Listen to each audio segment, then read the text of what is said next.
study space nonetheless. And I just do like work in the oral communication center here. Thank you. Thank you. Cherry, hi, good morning. How are you? Good. Hi, I'm Cherry. I am a junior here at Hamilton College, majoring in anthropology and economics, and I'm from Beijing, China. And so things I'm involved on campus, I help out with Anna a lot in the admission office, and I also are very involved with the communication office, being a student photographer. So oftentimes when you see a lot of the photos on social media, Instagram, Twitter, things like that, you can see Cherry is one of the major student photographers for that as well. So that's very fun. Another one that you see sometimes is another international student from Tunisia, Yassine, who also takes a lot of photos. And finally, last but certainly not least, hi, Norbu. Hi, my name is Norbu, and I'm an international first-year student from Bhutan. I plan to double major in econ and world politics. And on campus, I'm involved in volleyball club. I also work at the admissions office with Jerry, and I'm currently in the State of Student Center, and I also work here. And this is the third floor of the student center. So there's like a mini kitchenette, and then you have like study spaces here and like just place to hang out with your friends. So this is a location on campus really that's available to whoever needs a space to hang out, to study, to cook, I guess maybe more of microwaving popcorn, things like that. Yeah, things are still fairly quiet at this point as it is still morning on campus. And this is our first week back after spring break. So again, super appreciation for all of you for joining us this morning. So with that said, we are joined also, we have one of my colleagues, an admission officer, who's ready to answer any questions you may have. We invite you to submit those questions into either the Q&A or the chat. Lucy, who is joining us, has just sent a message. She's going to be answering several questions in the chat. If she can't answer, we'll make sure that everyone's questions are answered afterwards through emails. And she is going to be passing a few of your questions on to panelists as well. So if you have a question for one of our students today, please feel free to chime in the Q&A. Also, if you want to make us a little happy, you can tell us in the chat feature, where are you calling in from today? We'd love to hear from you. So tell us your name and where you're coming in from, and that would be really, really wonderful for us. Now, with that said, we are going to go ahead and get started. So the first question, a lot of you were talking about activities that you're involved with, particularly Norbu, it's your first year and you already have like 3 or 4 different organizations you're involved with. I'd love to hear, as an international student, how do you go about getting involved in different communities on campus? Is it hard? Is it like, what's the process for that? I'm going to start with Norbu and ask as a first-year student, and then come back to one of our upperclassmen as well. Thank you. I think one of the most important places you can see all these organizations would be the club fair, which is held at the beginning of the fall and spring semester. So if you don't have a group to join in the fall, there's always an option so that that can be as a backup for you in spring. So there's so many options for you there. You could be part of a writing publisher here, so the Spectator or the Dual Observer, or you could join dancing clubs and stuff. So I think it's a really good resource to take use of, especially when you're a freshman here on campus. It's a great way to meet so many new people. So the activities fair, absolutely, and having everybody laid out and kind of helps you visualize and see what opportunities are there. I know also sometimes checking your email and things like that can be really helpful because a lot of people email quite frequently.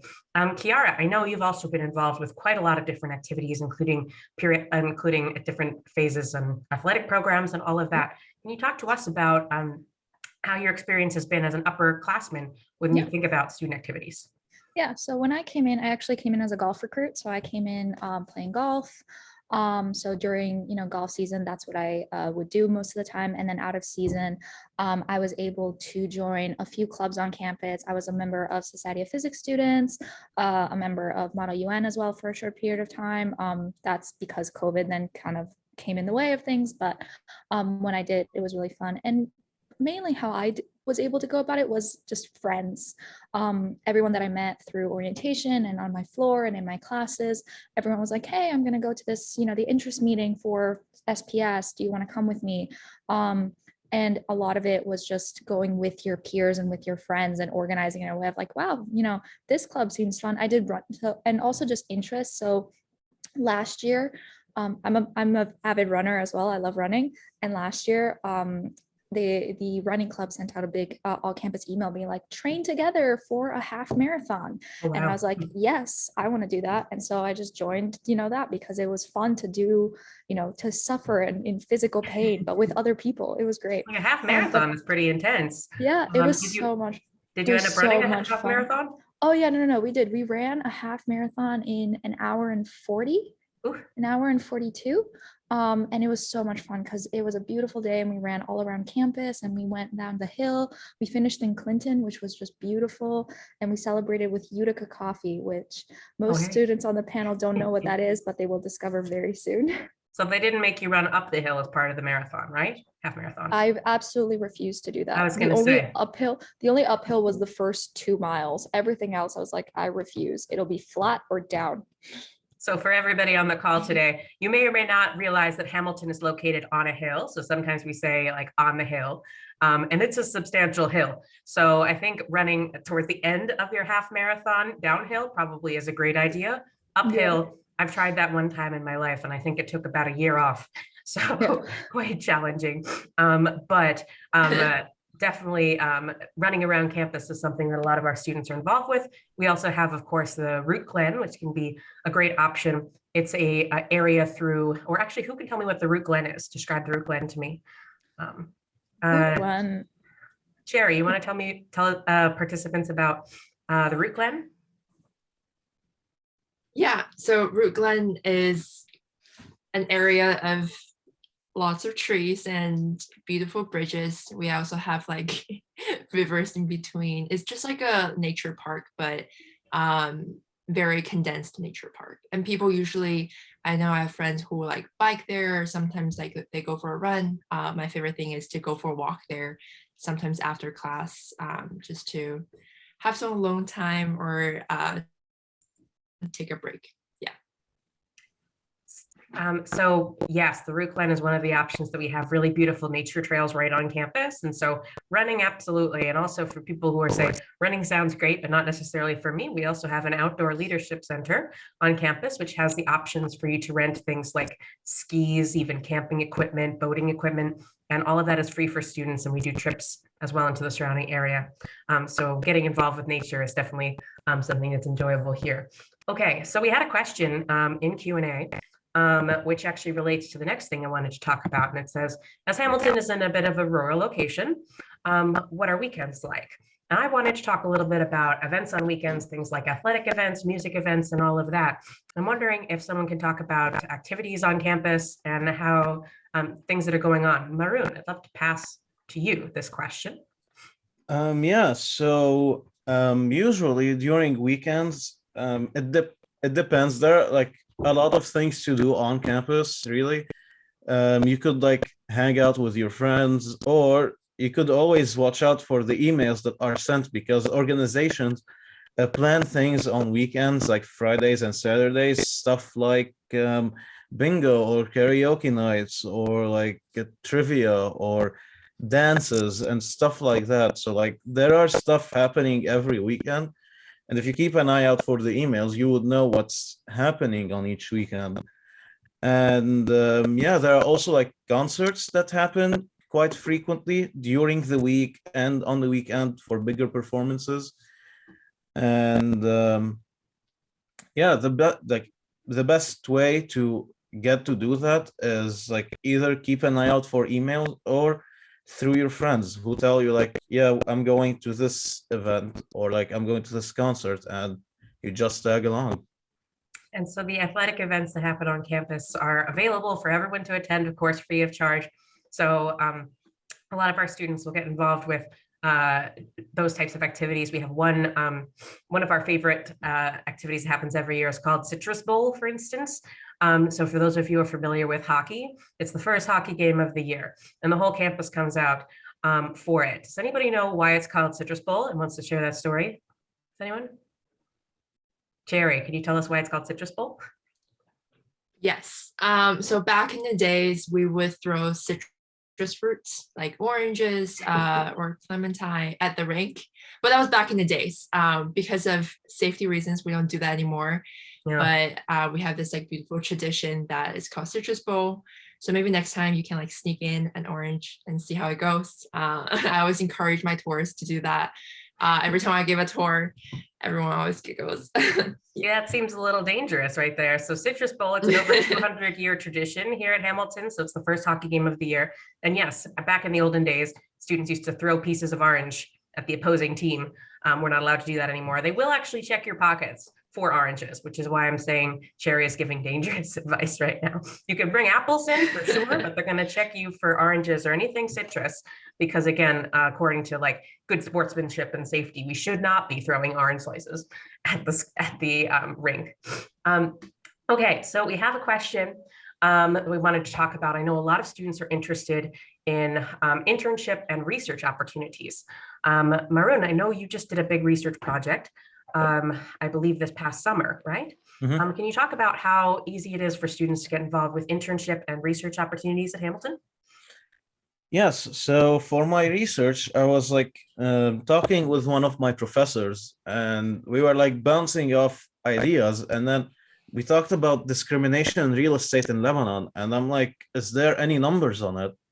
And we went on Google and we didn't find anything. So like he looked at me and I looked at him, and we were both had the same idea at once. We were like, let's get the numbers on it. So then we applied to a grant with the Levitt Center, because Levitt Center is a resource on campus that gives grants for research every year. So we applied to get funding, and we got accepted. We got some funding to do that. And I traveled back to Lebanon and did my research there, conducted interviews and phone calls and everything, got my data, and then organized it into like the information that I need. And I presented it last semester. And I have a paper which like we're hoping it would get published somewhere. It's just a hope.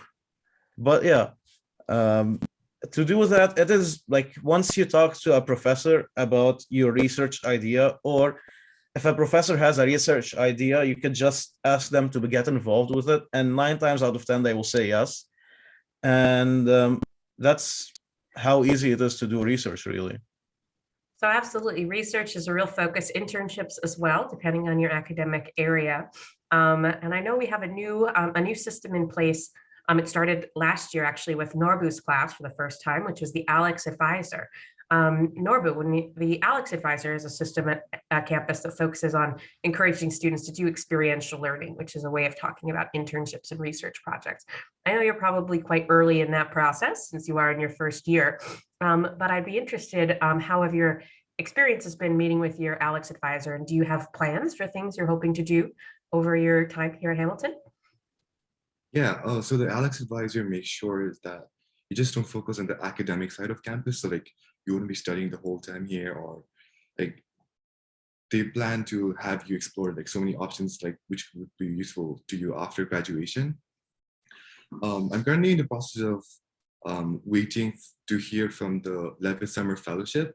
There's a internship on campus which is about the local area. So if I get in, I'll be working with the unhoused population in Utica, and which I hope I do get in. So that's something I'm working on right now, and I'm hopeful I get the internship. So yeah. Very exciting for sure. And Utica, for folks on the call, Utica is our local city location.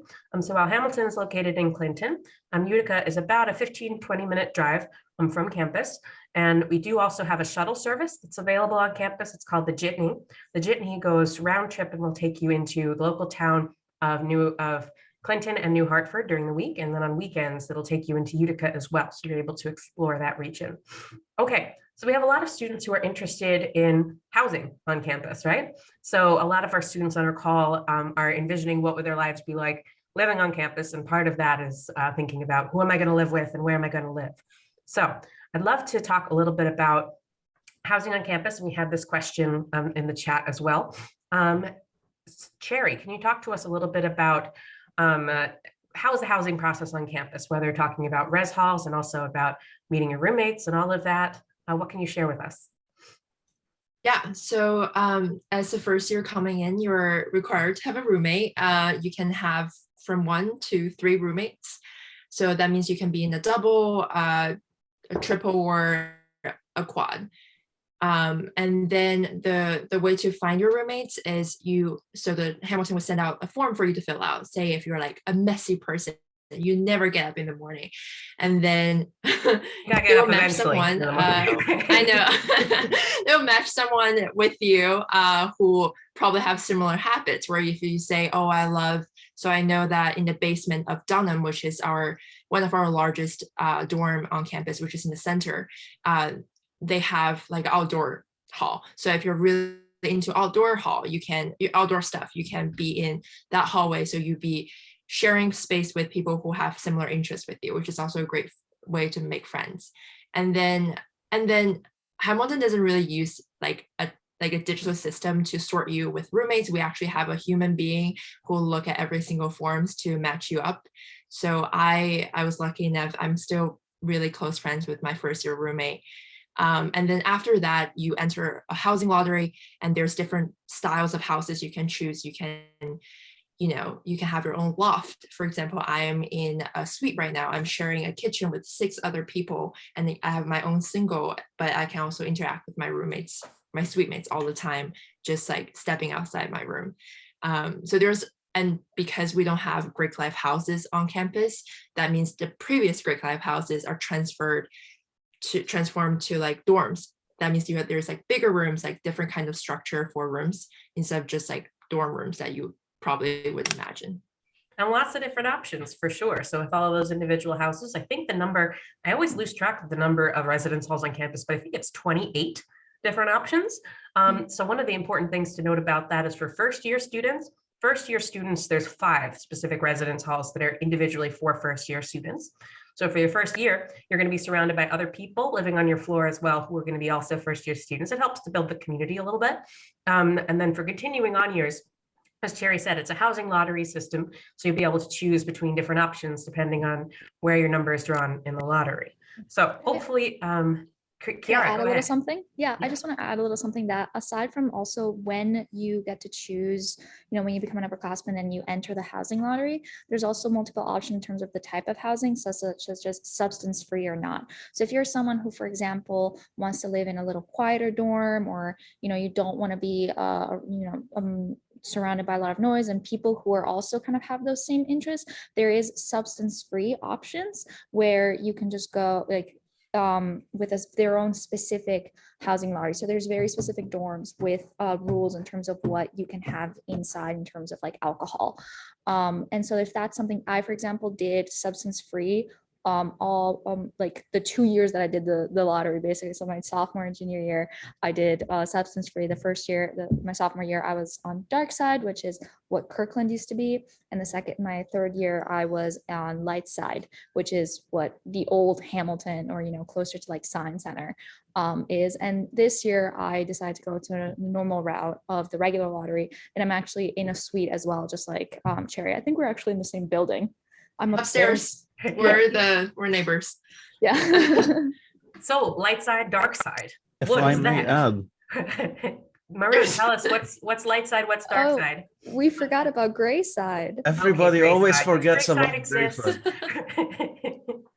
Okay, so say it briefly, the campus is divided into like 3 main areas.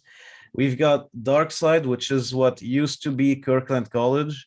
We have light side, which used to be the old Hamilton College, and we have gray side, which is down the hill. Now it sounds scary, but it's not. Trust me, that walk up the hill every morning, it gets you to class energized. So I don't get to class still tired because I just put in physical effort to get up there. And after a week, you don't feel it anymore. When I walk up there, I'm not out of breath anymore because I'm get stronger. Yeah. So a little bit of Hamilton history. Of course, our college is over 200 years old. And on our college, actually, there was at one time 2 different institutions. There was the traditional Hamilton and Kirkland College.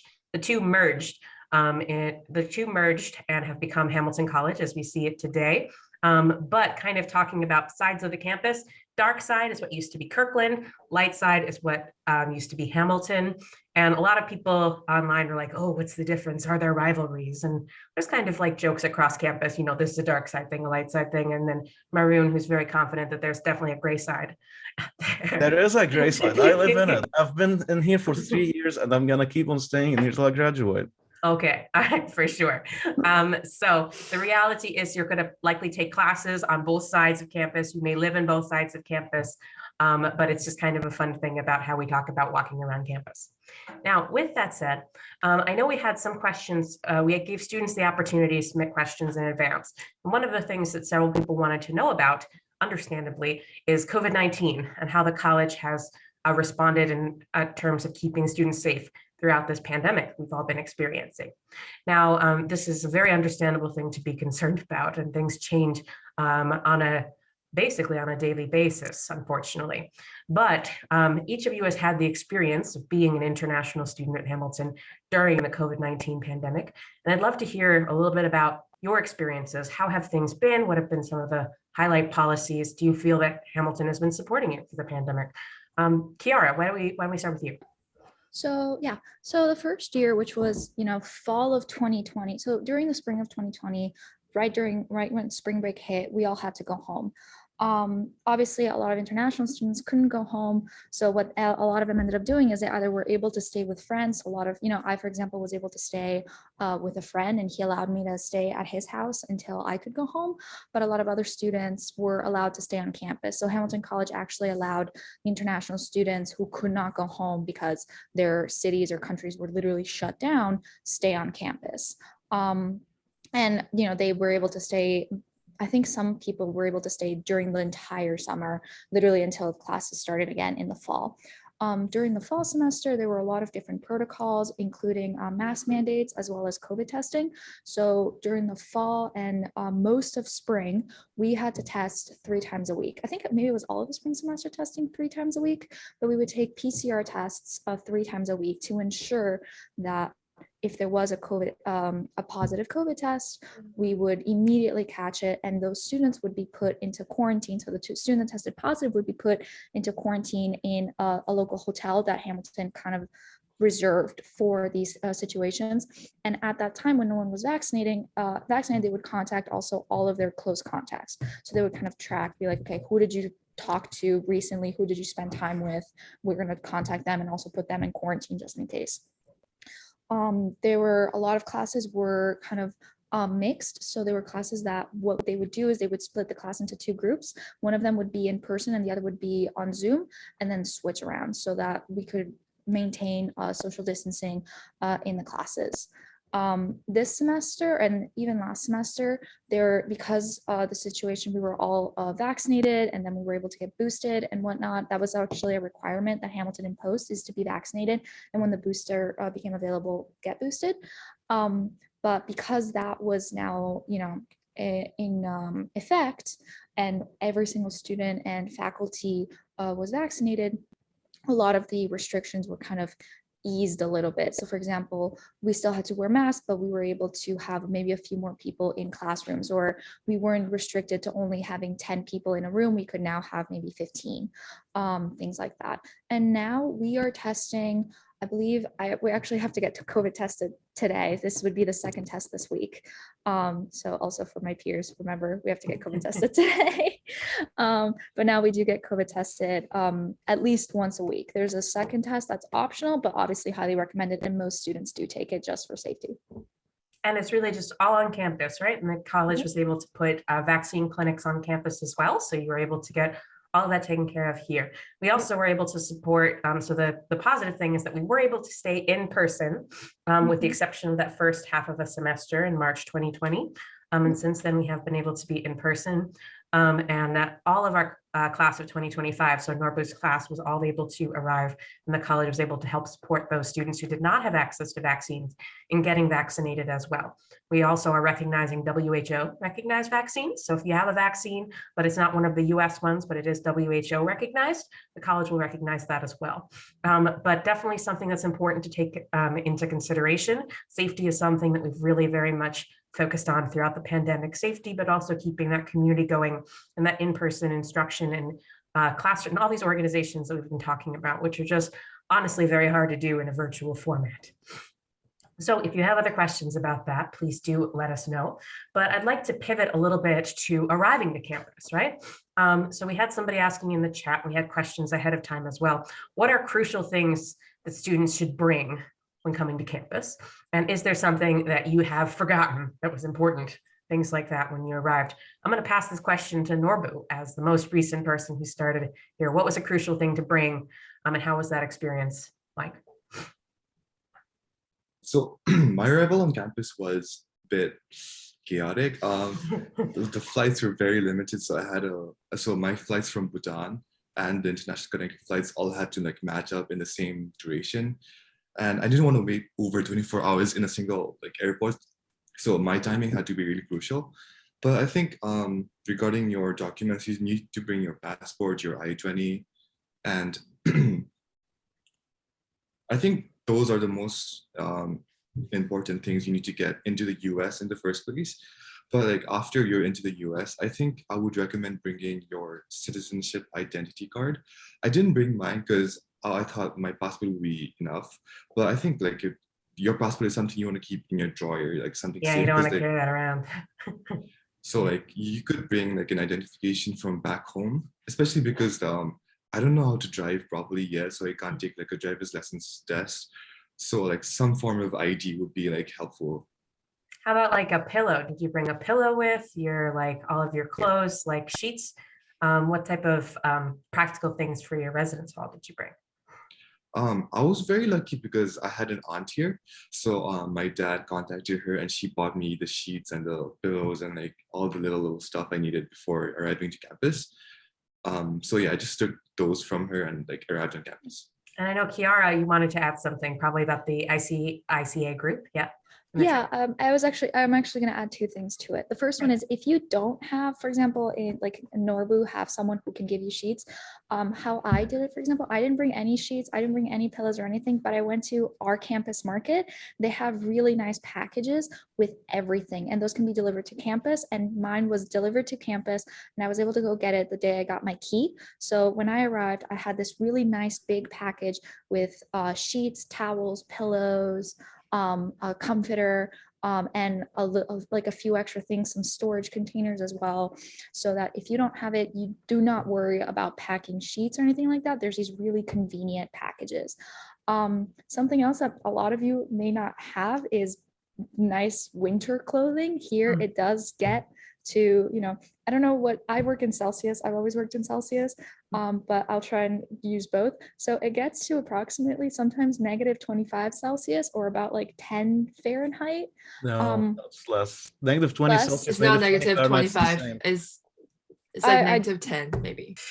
Yeah. It does get to -25 Celsius. I remember very well it gets to -25 Celsius. 25. Yes, it's gotten that cold. I am fully aware because my mother kept texting me about it, and I was like, really did not notice. Thank you. My hair has frozen at this point.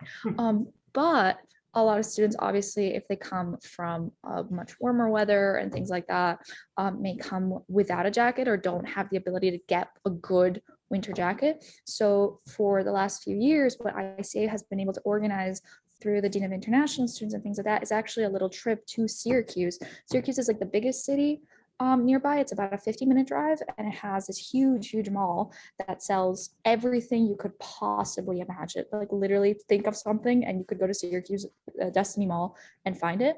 And we've organized trips for international students so that students could go and get winter boots, jackets, literally any other material that they couldn't bring from home because either they didn't have it, they couldn't find it, things like that. So if you have anything missing and you come during the fall semester, you're like, oh my gosh, I don't have a jacket for sub-degree weather, do not worry, just look out for an ICA email that will be like, hey, do you need a jacket? We'll take Who's you the to buy ICA one. again? International. International Cultural Association. It's a group on campus that Maroon and I are both involved in, have been involved now for 2 years, which is also the duration of ICA. So ICA is a fairly new one. And we are a group of students on campus, both like local as well as international, but our main goal is to support international students in whatever they need assistance with, which could be, adjusting to campus. When you become a upperclassman, getting other documents approved, such as OPT and CPT, you'll learn those as you come here. So right now, do not worry about that, or literally anything else. As well as just sharing, different experiences and things like that, and be able to share with the rest of the community fun celebrations from our home country. So last year we celebrated Chinese New Year. Right now we're planning to celebrate Holy Week, with another group on campus. That's the South Asian Student Association, or SASA. And yeah, we're just, we try to share our cultures with everyone and share those fun experiences. And we had a follow-up question. Where do students get those packages that you were talking about with the sheets, Kiara? How do they do that? So there's a website that's called Our Campus Market, and they have a specific page for each university. So I believe if you go to Our Campus Market, there's options to look up Hamilton College. And when you send it delivered, it actually delivers it either to, I think for me, they delivered it to Campus Safety, so that I could go pick it up, but it comes on campus. So I think you can find it on the Hamilton webpage if you just look up Our Campus Market. But at this point, I receive so many emails from them constantly because they have such nice things. So another thing that I just learned, I know people want to add in, but I want to add one fact that I just learned recently, which is, again, the Outdoor Leadership Center on campus does also have winter coats and winter boots that you can rent for free for the season. So even if you don't want to buy a whole jacket and all of that, you can reach out to them and they will rent you a big down puffy coat as well, which you can keep for the entire duration of the cold season. But I do also assure you, while it might hit -25 sometimes, that's not the norm, right? That's very cold. So it's not going to be -25 the whole time. So I know a lot of people want to chime in. So I'm going to see Maroon. Maroon, what would you like to add? Yeah, so when it comes to bringing stuff from home, because that was the question, I brought with me my towel and my sheets and my comforter and my pillow from back home. They do help, especially when I'm feeling homesick. They do help me feel less homesick, which, if you guys don't know what homesickness is, it's basically when you're away from your home, not necessarily your home country, just your home, for extended periods of time. And you start seeing stuff that are different and living differently, and you feel like you miss being back home and doing stuff like back home. This phenomenon is very normal. It happens to all of us. It's called homesickness. And with ICA, we do have talks about how to combat homesickness and how to work around with it so that it doesn't affect you as badly. And one strategy that I found was bringing my, bedding with me. And yeah, if you have extra space and you feel like your bedding has sentimental value to you, go ahead and do it. Really, whatever it takes, right? For each of us as individuals. Norbu, you wanted to add something. Yeah, I wanted to talk about the weather. So I've lived in Thailand for the past 2 years. So the weather there is hot and tropical and humid and all that things. So the transition to the winter here on campus wasn't too hard. I mean, it does get cold, but it's not as threatening as you would expect -25 degrees Celsius to be. So it is going to get cold, but it's not going to be a huge concern for me as well, because once you have a good jacket, I think that's all you need for moving on campus. So it should be fine. Thank you. We also, there is also, for students who are on financial aid or very significant financial aid, again, winter boots and things like that. If you want to buy your own, but you're worried a little bit about the cost for that, that's something that there's a financial aid program for that as well, if you are on significant financial aid. Cherry, did you want to add, or? I know we've talked a lot at this point. We could also move on to the next question. Cool. All right. Some students have been asking about dining hall, right? So if somebody can talk about food on campus. I also know we had a question submitted in advance, which was about halal options on campus, other options for Muslim students. But Sherry, can you talk to us a little bit about dining hall food on campus and options for students who may have religious considerations or just dietary considerations? How does that all work? Yes, we have two main dining halls on campus. One is like more near light side, like in the center of campus, and one is like very much dark side, which is like a minute away from me. So they all serve like breakfast, lunch, and dinner. Sometimes we also have late night options. Oh, we have three dining halls, I'm sorry. And we also have a diner, kind of like right in the middle between these two, which is my favorite.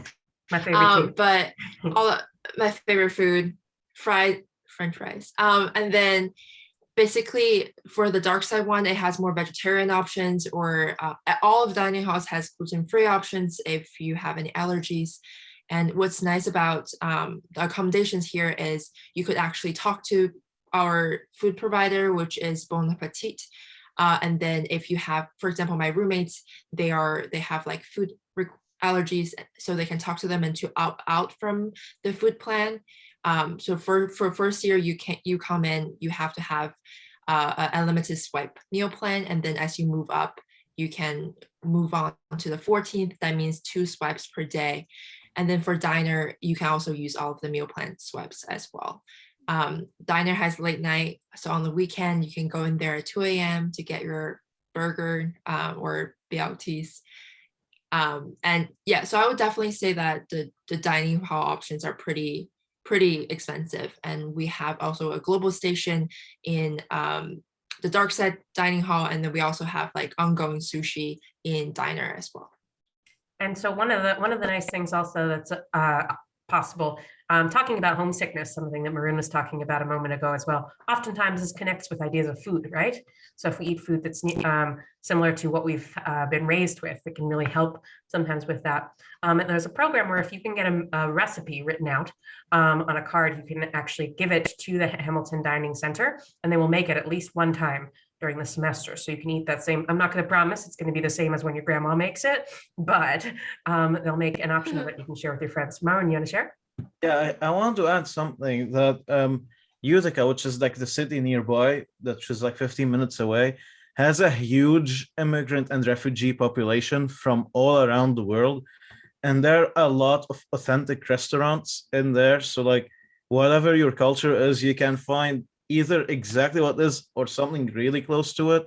I'm Lebanese, and I'm grateful that we have 5 Lebanese restaurants, of which I consider one only to be really authentic. And whenever I'm feeling extremely homesick, I just go and eat there. So even then, like there are some off-campus options that are close by that you could find comfort in. Absolutely, absolutely. And again, there are free shuttles that go into Utica each weekend, and some of those restaurants will also be able to deliver as well. And Utica is a refugee relocation city, so there's a very diverse community there, and there's also a lot of opportunities for Hamilton students to do volunteer service. For instance, we have a project called Project Shine, which connects with mostly refugees and recent immigrants to the US. And a lot of students do work with those populations. Okay, so let's talk a little bit about academics at this point. I know at Hamilton, nobody declares their major the first year, right? So if you come in, you're like, I know what I'm going to study, that's great. You could talk to your advisor about it, but nobody is able to declare their major until their second year. But this can be a little bit complicated for students to think about and to understand. So I'd love to ask Norbu, as a first year student, how has your experience been adjusting to academics on campus, working with your advisor, classroom culture in general? How's the academic process? So I came to Hamilton with the notion of me double majoring in econ and psychology, but I've taken both classes, both semesters here. So I think I'll still continue with my econ major, but I've been thinking about my psychology major. And what the good thing about Hamilton is that Hamilton has an open curriculum, which gives you the option to choose whatever classes you want. So I do not think psychology is the best fit for me anymore. So I will not be continuing down that route anymore. So which is like a great option. I didn't need to commit to psychology before I came to campus. So I have the freedom to like choose other classes now. I have the freedom to like look into other sections of like social sciences and stuff. So I think the option of the open curriculum is a really great resource for students to use. And I meet with my academic advisor like maybe a few times a semester. We talk about what my academic progress has been so far and what I aim to achieve out of like every semester. It's a really great process or like a review session for yourself to reflect on the choices you've made regarding your academic career, and also look at other options like you could take a class you've never thought about choosing before, and you may end up in majoring that subject. So like, yeah. Absolutely. So opportunities for exploration. And that's kind of one of the reasons also that the college does not want students to declare a major initially, because sometimes we have this great idea and say, it's going to be psychology, but then you take other types of classes and you're like, actually, there's a lot of different subjects here, a lot of different opportunities. And we change as people when we have new experiences, right? So it's important to be open to those ideas as well. So Kiara, as you are in your senior year at this point, you have a lot going on right now, of course. But when you think about your process declaring in academic subjects and some of those courses that you've been able to experience through the open curriculum, they're maybe not directly related. What were some highlights for you? I think just the variety of it. Like I'm obviously, as I said, math major, physics and computer science minors, very STEM focused. So everyone, when I mentioned that, they're like, oh my God, you've only ever taken STEM. It's like, not really. Last semester, I took a government course on conservatism. They offer this course in the fall on conservatism and in the spring on liberalism. Unfortunately, that was not offered this year due to other professor reasons, but I've taken Japanese, so I've taken also Japanese for a full year. I was like, maybe I'll take econ and maybe I'll like economics. I took econ for a year and realized that was just not my thing. But right now I really want to share this because it's very exciting. So for example, as a senior, because I've been able to take there's other ways also to get academic credits. So for example, you can come in, for example, and some of your previous courses from high school could actually count towards academic credits. So for example, if you come in and you start already with Calculus 2 or Calculus 3, you will get credit for one of the previous courses. Or if you take music classes or things like that, those can count towards quarter or half credits or other experiences. So there's other ways to get academic credits as well that go towards your graduation. So because I've been able to get a lot of them, I've been allowed to take, like this semester, I'm only taking 3 courses instead of 4. And one of them is martial arts and dance. And it's one of my favorite classes because it's just so much fun. It's completely unrelated to what I'm doing and like not related to what I'm going to be doing after Hamilton at all. But it's like such a fun experience to share with friends. And that's really what's great, right? Is especially when you reach the end of your academic experiences, having those different classes of like, wow, I would never been able to take this. I would have never been able to have this combination of differential equations, quantum physics, American social movements, and then Japanese too. Like that, those are all courses I've taken. And the fact that I've been able to do that is honestly such an amazing thing.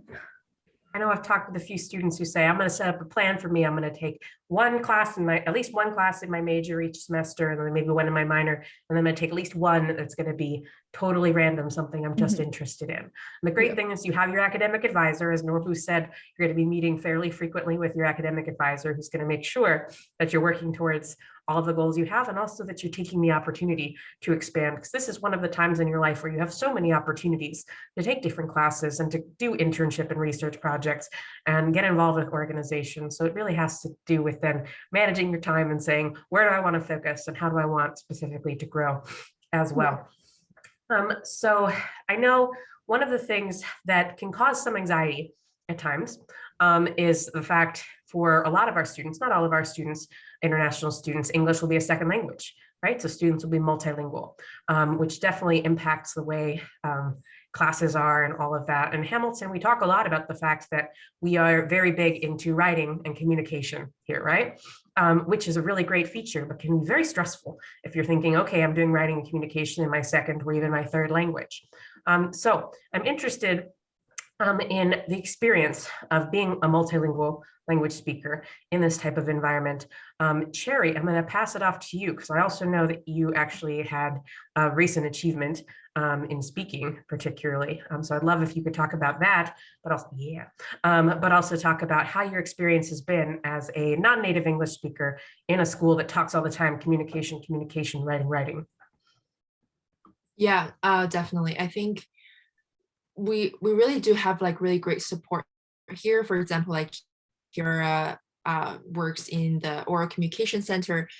Basically that place serves as, so the students who are really good at speaking will be elected, or they can apply to be a tutor, and then you can go to them. And basically, for example, I go to them for my econ presentation, and they will not only look at the way I present, but also look at, I'm sure Kira can add more, but like the way that I speak, or, you know, and all of them are also trained to be like to be interacting with people who speaks different languages. So they also are very you know, empathetic and understanding like where you're coming from, which is a really great thing. And then the other really important resources that I go to all the time is Writing Center.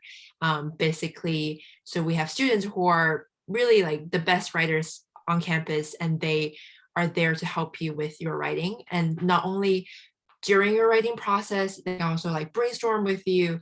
They can look at your draft, look at your outline, and they can go through every sentences and look at the way you like do word choices, and even in the end to kind of talk about the final draft. So like I think the support here definitely helped me a lot. And I would say these two centers definitely are places that I grew the most as students, because yes, we're taking classes, but really in the end of the day, really comes down to practices. Like taking a professor class doesn't make you a good writer in a day. And it really comes down to like keep writing and keep making mistakes. So yeah. And what was your thing that you just, what happened recently with you? I won the public speaking competition. Yeah. She won really like exciting top prize for public speaking on Hamilton campus, which actually this has been I think the third year in a row that the person who's won that prize has been a non-native English speaker as well, which is pretty exciting. Kiara, since you do work as a tutor within the Oral Communication Center, would you like to add to that? Yeah, I do. As Cherry said, you know, the OCC is very much prepared, or they are taught at the beginning of the semester through training how to work with international students, or how to really help people who English is not their predominant or most comfortable language. And as well, there is a new faculty member. I wouldn't say faculty, but her name is Alex, I believe it is, and she is the multilingual director. She is just new, so she started this semester, but she is now a new resource on campus for students to go and help. She specifically studied and is specialized in multilingual students who English is not their preferred language or their dominant language, and is very skilled and has a lot of experience in helping students get more comfortable with the language, understanding how to help them go, you know, writing or speaking and things like that. And her office is actually in the Oral Communication Center, right in this building in KJ, which is where I'm in right now. But when we do help students with presentations, we always make sure and try to be obviously as sensitive, like as empathetic and sensitive as possible when it comes down to, for example, your strength or how comfortable you really are with English, especially, for example, accents, making sure that we don't we don't want to obviously eliminate anyone's accent or anything like that. We just want to make you feel as comfortable as possible with the material that you're presenting. And we know that presenting in a language that's not yours can be very daunting and kind of scary. And that's the whole point of why the OCC is there. And it doesn't have to be presentations. We get students coming in for the public speaking competition, interviews. A lot of students will come in and be like, I have this interview coming up and I really want to practice answering questions. General, like, how do I give a speech? Like, why, like, you know, things like that. So yeah. Absolutely. Thank you, Kiara. So I'm going to pivot once more seamlessly. You won't even notice. And we're going to talk about when you arrived to campus, what was something that was surprising to you? Surprising, unexpected, either in any type of way, because we all have expectations before we arrive, but for a lot of our international students, they're not able to visit campus before you arrive, right? So I'd love to hear something that was surprising and unexpected once you arrived. I'm going to start with Maroon. Hold up, I gotta think about it. Can you? We're gonna start with Norbu. Yeah, so like I said, I've lived in Thailand for the past 2 years, and New York, especially the Northeast, like is located like way up, like in the map.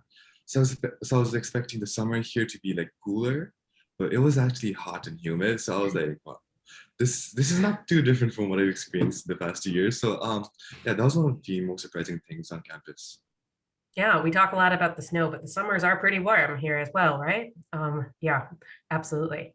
I know I've seen both Cherry and Kiara, so I'm going to go to Cherry and then I'm going to go to Kiara, and then we'll see if Maroon was able to anticipate everything in advance. Cherry.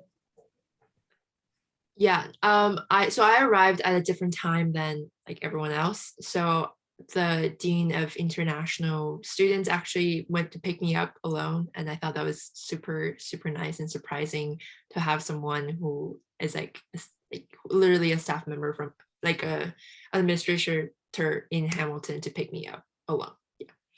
Yeah, so you came during the January term, right? So there are some students also on our call today who are January admit students, which is something that is a great opportunity as well for students to do off campus for the first semester and then join in January, as Cherry did. Kiara, something that surprised you?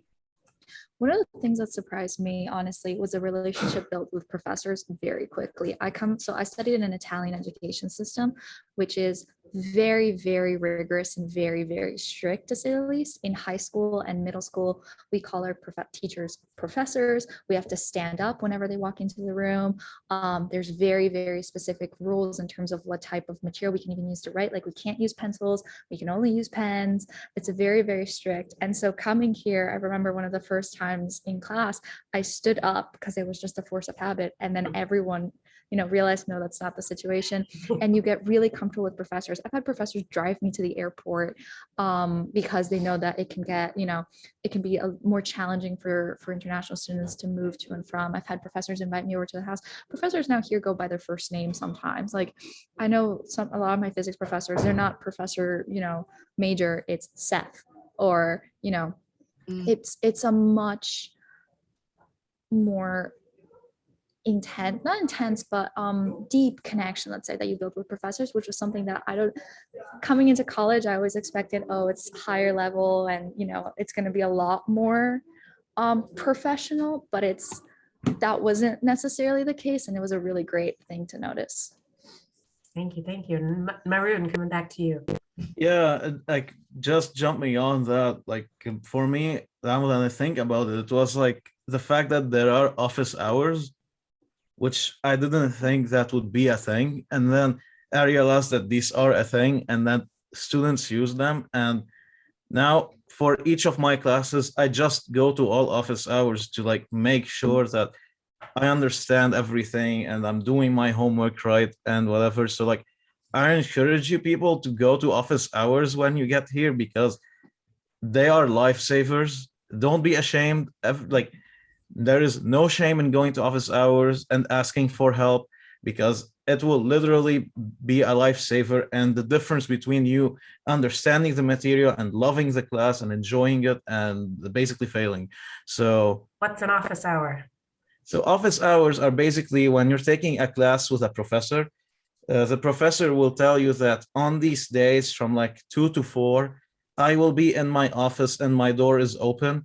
And you go to their office, and depends. Some professors like to have all students congregate inside their office. Some of them are only like one person at a time. Yeah. And you go in there and you ask them questions about like, there's something that you went over in class that you didn't understand the first time. They would explain it to you, or you're doing your homework and you're stuck on a question. They would help you with it. And like basically, not even then, like some professors tell you to go to office hours to like talk about life in general. If you like have a life question or like after graduation plans or whatever it is, because they're very friendly in here. like professors are very friendly, and they will help you when you ask them for help. So like, please don't hesitate to do that. Thank you, thank you. So we are running right up against time now. So I'm going to ask a last question of everybody. But before I do that, I wanted to say thank you everyone for joining us today. Hopefully we were able to answer a lot of your questions. And I know Lucy has been hard at work in the chat as well. Any questions we haven't been able to answer, and we're going to note them down, and I'll send you an email by the end of today, US time, with those answers as well.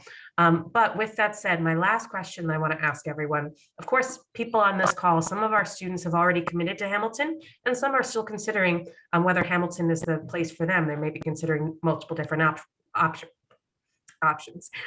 So I wanted to ask each of you to talk and reflect a little bit about why you chose Hamilton for your 4 years here in the US. And maybe if you can combine that with one piece of advice you could give students at this point when they're trying to decide, is Hamilton the right place for them?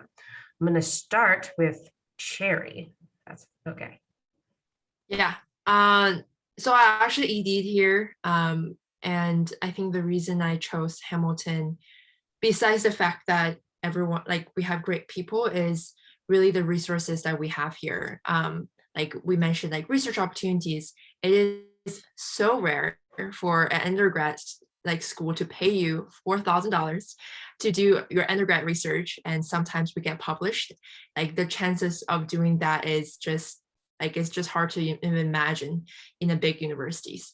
And I think the one piece of advice I would give to you all would be, I think when I pick schools, I want to pick a place that I know I'm comfortable and I know which is the criteria for me to thrive. And Hamilton is my pick because the people here are nice and they care about me, and I know this is a place I could thrive and challenge myself, and that is my criteria. Yeah. Thank you. Kiara, I know you have to go really quickly as well, so I'm going to call on Kiara. Yeah. I also did ED here. And one of the reasons was, when I was looking at schools, I had also looked at options a lot closer to airports or closer to bigger cities to be, easier to access to go home. And then I realized that what I was looking for, which was the chances really to do internships or to do research, as Cherry said, it's so easy, as we've said, it's so easy to go to a professor and ask them, hey, can I do research with you over the summer? I actually did that my summer between sophomore and junior year, and I just recently actually have the PDF in front of me, got published online. So very, very exciting about that. But looking at different opportunities, and I was like, I knew that with the types of clubs on campus, the people here, the overall environment, the friendliness, the size, I was like, I might be, a little bit more isolated than if I were literally 50 minutes outside of New York City, but this is the place where I want to be. Like, I know that it was a feeling that I had of, this is where I can really thrive. And I guess that's really the biggest advice, is find a place where you can make your second home. And don't be afraid to bring with you stuff from home. Like, it's not like if you come here, you're like immediately, I'm in the United States, must become now American. It's like, no, make sure that, I love sharing my Italian, my Spanish background and culture. I love, being able to share this experiences, foods, meals, anything with people here. And so that's one of the biggest tips is make sure, bring that over. It's honestly one of the best things. Thank you. Thank you. And Norbu, calling on you next. Yeah, I chose Hamilton because of the open curriculum.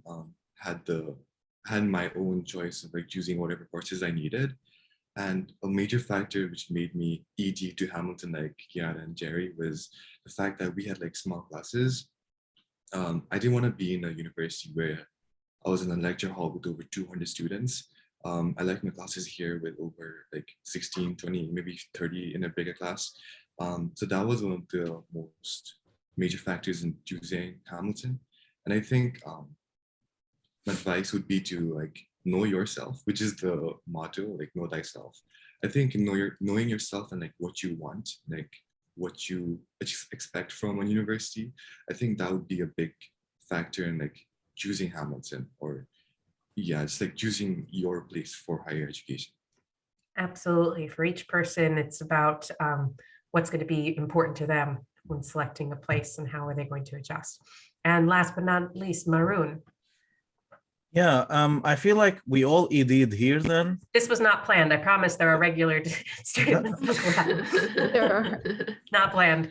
Because I also ED'd to Hamilton, and it was mainly I had a friend who graduated last year who like told me about Hamilton and about like small classes and relationships with professors. And I remember she told me, would you rather be in a classroom with 300 people and not understand anything, or in a classroom with 10 others and then you know your professor and your professor knows you? And then basically that was my selling point. And what I would say for incoming students is keep an open mind to like everything, you know. I thought I would never take any humanities classes, and here I am taking a religious studies class right now in the New Testament. And another one was that when I came here, I wasn't so sure about majoring in math or not, but then I took Calc 1 with Professor Kantrowitz, and I will defend the math department till my death. So keep an open mind about taking classes. You all might end up majoring in something you never thought even existed before. So yeah. Absolutely. Well, I wanted to say again, thank you to our all-star panel. Really appreciate all of you. And I know thank you to everyone for joining us this morning, evening, depending on what time it is for you. Congratulations again on your admission to Hamilton. If you have any other questions, we want to hear from you. I believe I emailed a lot. I have emailed all of you at different phases throughout the cycle. And I always want to hear from you. And if you have a question, you want to be connected with a member of our community or something that you want to know more about, reach out to me and I will do my very best to connect you with people and get your questions answered. As we know, it's a very significant choice that you are making right now. And we hope and are really glad to be able to offer you a spot in the Hamilton class of 2026. Woohoo. And with that said, we want to wish you a good evening, good day, good morning, depending on from where you are in the world. Thank you, and go Continentals, which is the Hamilton athletic team.